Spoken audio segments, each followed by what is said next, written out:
कंजूसी से भरा ससुराल। देख बहू, सुबह उठकर सबसे पहले नहा धोकर ही रसोई में घुसना।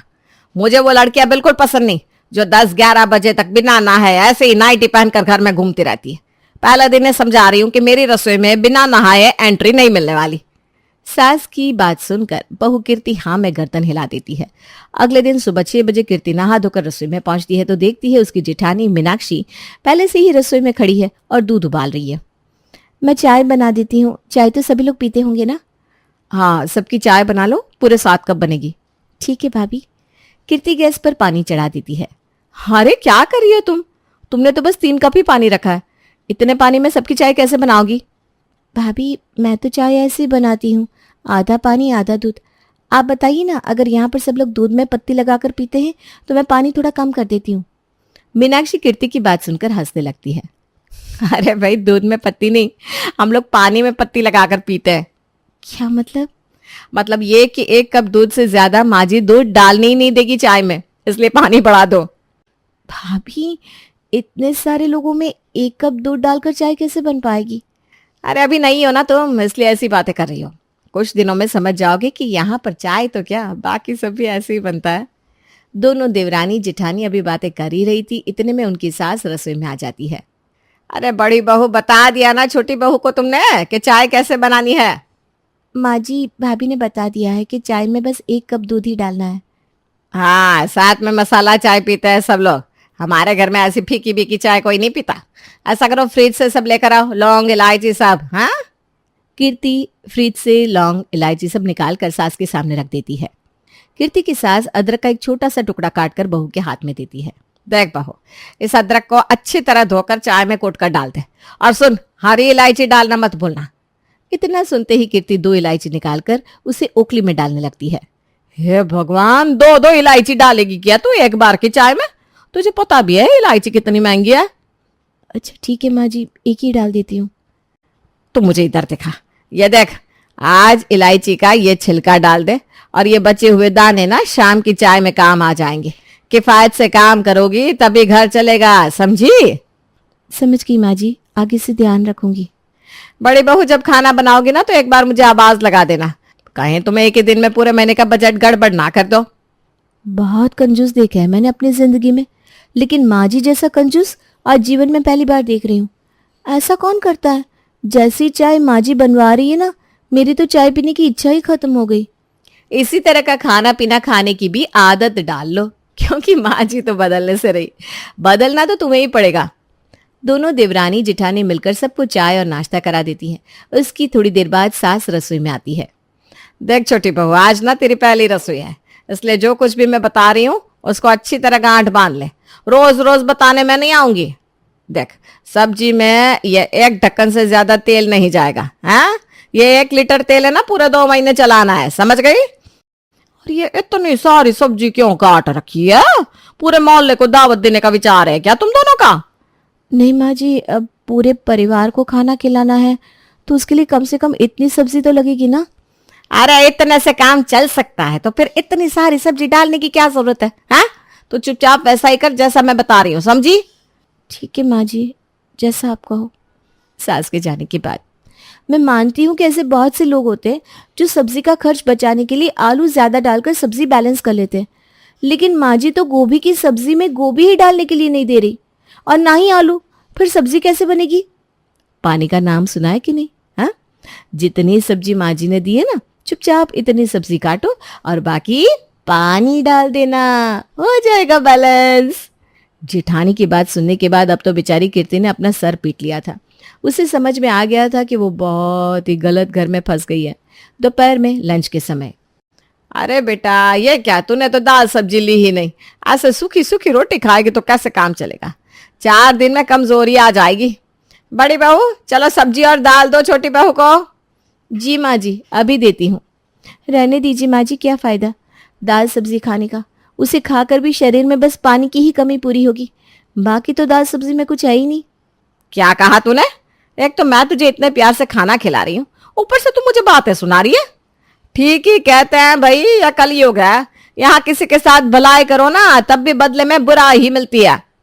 अरे आप तो मेरी बात का बुरा मान गई माँ जी। आप खुद ही देखिए ना, दाल के कटोरे में नदी से भी ज्यादा पानी तैरता नजर आ रहा है।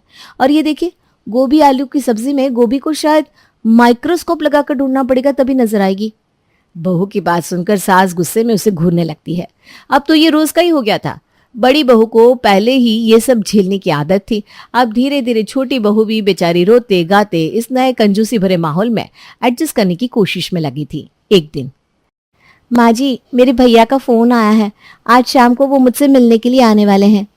अरे बड़ी अच्छी बात है ये तो। चल, तेरा भाई आएगा तो कुछ तो शगुन देकर जाएगा ही, उसी से हफ्ते भर की सब्जी का खर्चा निकल जाएगा। सास का अटपटा सा जवाब सुनकर कीर्ति का सर ही घूम जाता है। शाम होती है और कीर्ति का बड़ा भाई उसके घर आता है। भाभी, मेरे मायके में कोई मेहमान आए ना तो मम्मी स्पेशल दूध में पत्ती लगाकर उसकी चाय बनवाती थी, और यहाँ पर तो सासू माँ एक एक बूंद का हिसाब लगाकर दूध डालने को कहती है। सच में बड़ी शर्म आ रही है मुझे तो। देख, अब शर्म करने से तो कुछ होने वाला है नहीं, और तेरे मम्मी पापा ने ही तो ये रिश्ता किया था ना, थोड़ा बहुत तो उन्हें भी झेलना ही पड़ेगा ना।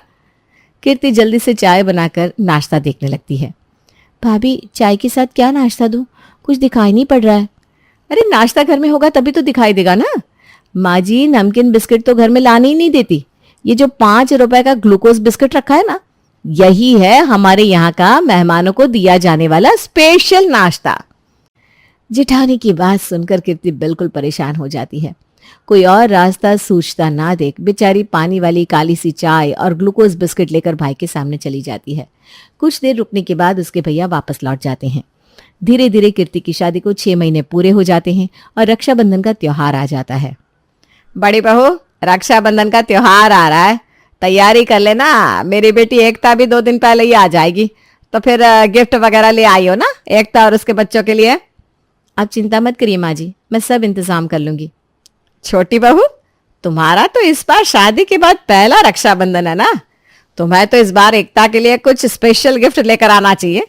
भाई, कुछ ऐसा तोहफा लेकर आओ मेरी बेटी के लिए कि उसे ये पहला रक्षाबंधन हमेशा याद रहे। क्या ठीक है ना? माँ जी, बिल्कुल ठीक कह रही हैं आप। ये पहला रक्षाबंधन तो यादगार होना ही चाहिए एकता दीदी के लिए। रक्षाबंधन वाले दिन सभी लोग नहा धोकर अच्छे अच्छे कपड़े पहनकर तैयार हो जाते हैं। कुछ ही देर में एकता रक्षाबंधन के लिए थाली सजाकर लाती है और दोनों भाइयों को राखी बांधने लगती है। दोनों भाइयों को राखी बंध गई है। आओ भाभी, अब आप दोनों की बारी है, और जल्दी से अपने अपने पर्स की जिप भी खोलो, जेब हल्की करने का समय आ गया है। अरे क्यों नहीं भाई, बिल्कुल।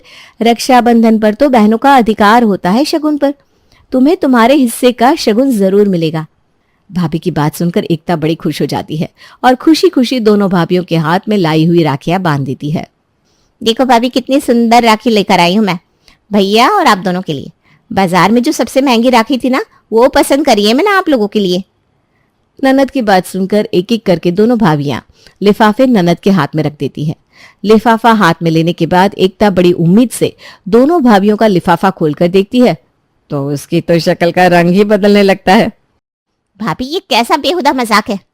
क्या बात है बेटा, ऐसा क्या रख दिया तेरी दोनों भाभियों ने लिफाफे में जो तेरे चेहरे के हाव भाव ही बदल गए?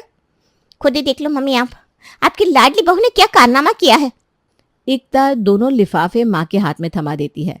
जैसे ही एकता की माँ लिफाफा खोलकर देखती है तो हैरान रह जाती है। आज के जमाने में ऐसा कौन है जो तुम लोग 11 रुपए देकर राखी बंधवा रही हो?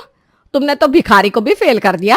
अरे शर्म नहीं आई अपनी इकलौती ननद के हाथ में 11 रुपए का लिफाफा थमाते हुए? और छोटी बहू, तू तो बड़ी बड़ी बातें कर रही थी, पहला रक्षाबंधन है, यादगार बना देगी। ऐसे यादगार बनाया जाता है? मम्मी जी, आप बिना हद करती हो। अरे क्या जरूरत है इतने सारे पैसे लुटाने की? जब इतने में काम चल सकता है तो ज्यादा खर्चा क्यों करना? और रक्षाबंधन कोई पैसों के लेन देन का त्योहार थोड़ी ना है। ये तो बस शगुन की बात होती है, और शगुन तो 1 रुपए से भी हो सकता है। फिर भी मैंने तो 11 रुपए रखे हैं। अच्छा जी, मेरी बिल्ली मुझसे ही मियाऊं, अब तू मुझे पट्टी पड़ाएगी? ठीक ही तो कह रही है माँ जी कीर्ति, आप ही तो हर बात में कहती रहती है ना, जब थोड़े से काम चल सकता है तो ज्यादा खर्चा क्यों करना? तो फिर यहाँ आपकी उसूल बदल कैसे गए?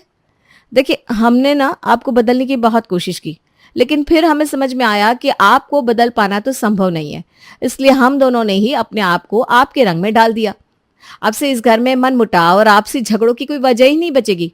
क्योंकि हम दोनों ने भी अब आपकी तरह पाई पाई बचाना सीख लिया है। चुपचाप 5,000 इस लिफाफे में रखो। मेरी बेटी का इतना बड़ा अपमान करने की जुर्रत भी कैसे हुई तुम दोनों की? लगता है माँ जी आपकी याददाश्त बहुत कमजोर है। अच्छा चलो कोई ना, मैं आपको याद दिला देती हूँ। आपको याद है ना, अभी महीना भर पहले ही मेरे मायके में शादी थी, मेरे चाचा के लड़के की। और जब मैं शादी में जा रही थी तो आपने मेरे हाथ से लिफाफा वापस ले लिया था। और याद करिए क्या कहा था आपने। अरे बहू, सच सवर कर चल तो दी तू, लेकिन ये बता लिफाफे में कितने रुपए रखे हैं तूने? माँ जी मायके की पहली शादी है तो मैं सोच रही हूँ कम से कम 2100 तो शगुन में देनी ही चाहिए। आखिर हमारे परिवार के मान सम्मान की बात है ना। अरे मान सम्मान गया तेल लेना। तो इधर दिखा, ये लिफाफा ला इधर। इस तरह से तो तू 2 महीने का बजट बिगाड़ देगी। अगर इस तरह से दोनों हाथों से पैसे लुटाएगी ना तो थोड़े दिन में कटोरा लेकर बाहर बैठना पड़ेगा हम लोगों को। ये ले 51 रुपए, और चुपचाप यही लिफाफा अपने मायके में पकड़ा कर आ जाना। ज्यादा होशियारी दिखाने की कोई जरूरत नहीं है। माँ जी कैसी बात कर रही हैं आप? आज के ज़माने में 51 रुपए का लिफाफा कौन देता है?